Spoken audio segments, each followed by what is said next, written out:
And thirdly, you will be able to apply mobilizing techniques to current exercise practices, and we are going to talk specifically how you can use those in your recreational sports programs. Okay, so yes, we will talk a lot about how you can use those for your own benefit, but we're going to talk about how you can apply them into the recreational sports context, so that way you can go back and Monday be using some mobilizers in your classes or with your clients or whatever setting is appropriate for you. So that's essentially what we're going to go through today. So the definition, let's look at the next slide. Simplistic movements that create better extensibility in the tissues of the body. There is nothing complex. There is no right or wrong. There is all kinds of gray area with this. Literally, it is small, simple movements that are going to allow your body to move freer when you start doing bigger things. So, has anybody read Thomas Myers' Anatomy Trains?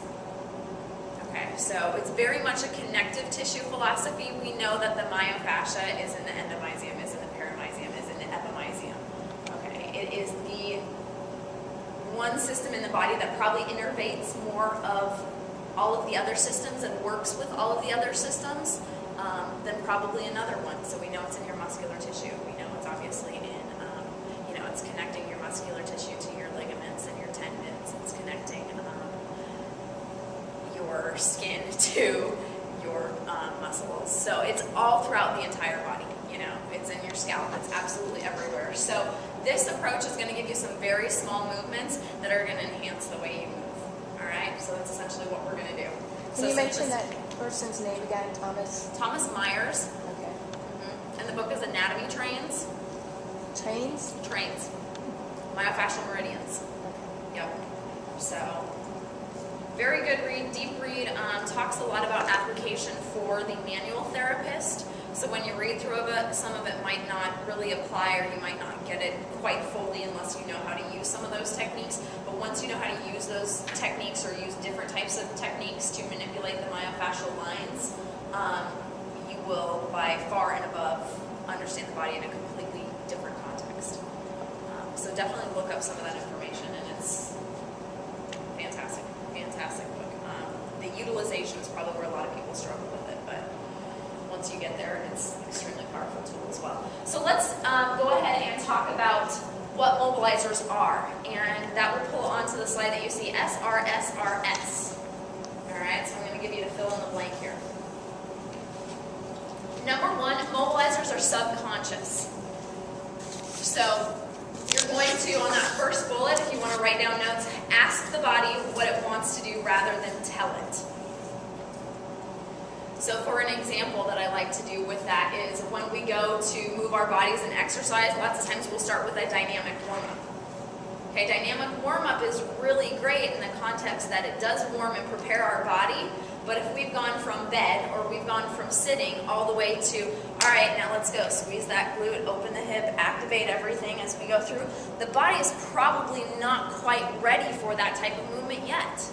Okay, and we're preparing our body to work out. So it's ask the body what it wants to do rather than telling it. Secondly, it's going to introduce a challenge that will cause a reaction rather than creating a reaction in the body. So you're going to allow the body to do a reaction. It's very simple, okay, as opposed to forcing your body to do something. I said, grab onto my foot, squeeze the glute, open the hip. Well, you know what, I'm not even going to think about that as I'm going to step, and my body's going to do what it says it wants to do right away. Okay? So, it's subconscious. Next is the threshold and regression. So you see the R, and I would actually probably put the T before the R, the threshold and regression, because when you do a mobilizer, you are going to find that threshold, and you're going to come back and not hit there again. Okay? We're not forcing that body. We're not telling it where to go.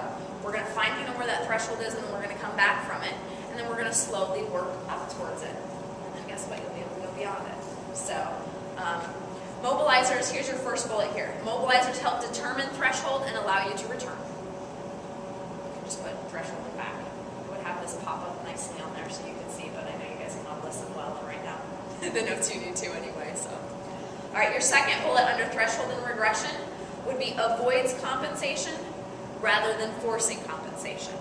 Yes. Okay, it's going to avoid the compensation as opposed to forcing it. So let's go ahead and I'm just going to show you the exact same example. Quad stretch. I I'm trying to open up my hip and my quadricep muscle. What compensation just occurred? My body's overarching here. Yeah.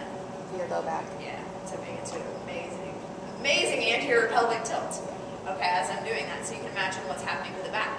So when you have a group of people and you start your fitness class or something along those lines, and lots of times I start my fitness classes with a dynamic warm-up. Well, now the mobilizer comes before that because I don't want to see somebody who's really tight come into this position and try to get somewhere, even though that we will get there.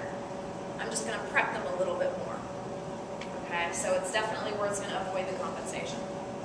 Underneath stable, it's a proprioceptively enriched environment. You are going to give them the opportunity to get their proprioceptors very activated. So if I told you all to stand up right now, come into tree pose and balance on one leg, I am forcing you to have to do that, and you're probably going to fall and be unsuccessful at doing it. So it also creates a little bit more success. It allows your proprioceptors to adapt the way that they are meant to adapt, okay? The way that they're meant to trigger on. So it's very neuromuscular driven. Activates that CNS quite a bit. And it's going to be, your second bullet is gentle loading in 3 planes of motion. All right. We all know that we reference things in 3 planes of motion, and we know that the body moves at 3 planes of motion nonstop.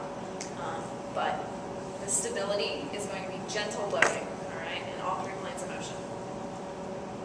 Next thing, rhythm and timing, and this is one of my favorite parts to doing mobilizers. Your first bullet is going to be creates better movement and efficiency in how the body accepts force. It creates better movement and efficiency in how the body accepts force. So one example that I like to talk about with that is I taught an anaerobic training class, and this was barbell training class. So I taught a barbell training class, and we would actually do some Olympic lifting just to get people to try different type of exercise. It was in the group fitness room, so you better believe we weren't doing really heavy weights, but we had the little loadable barbells and everything, and taught them some of the basics of that. So when we were doing some push presses, and we've got the barbell here, I kept noticing one participant would do this. And you know that when you're going to do a push press, it needs to be fluid. Okay, that rhythm and timing has to be down really solid. So after one set, we set them down and we do active recovery.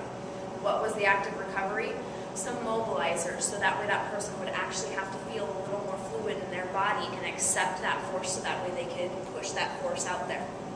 Okay, so very simple when you think about the rhythm and timing. The next thing is it's an observation tool. All right, it allows for a visual of how the body is communicating. So you can use it as an observation tool. I just gave you an example of how I used it as an observation tool in my group fitness class.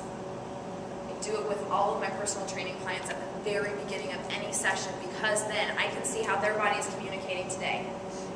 Maybe there has been something going on in their life that they're guarding a little bit more, and they're a little more closed, so we need to spend a little more time opening, and I can see if their body is responsive to that or not.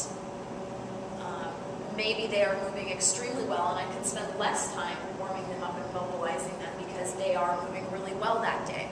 So we know that there are lifestyle factors, there are, behavioral factors, sleep factors, nutrition factors, all that come into play. So this is a great observational tool that you can use, and then you know how to implement strategies to improve their movement.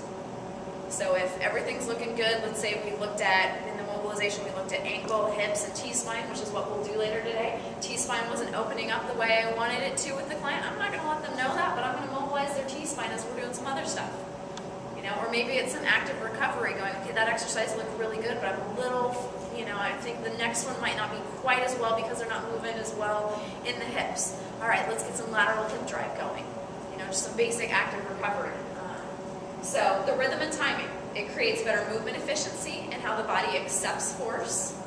It's an observation tool, and it gives you a visual for how the body is communicating. The subtle component, it's non-threatening, and it's not forced. Subtle kind of says it all. Say that again, please. It's non-threatening, and it's not forced. So at no point in time should somebody do a mobilizer and be, in pain and go away from it. Okay? The mobilization should not take them to that point. It should not take them to or beyond that threshold. So it's non-threatening and it's not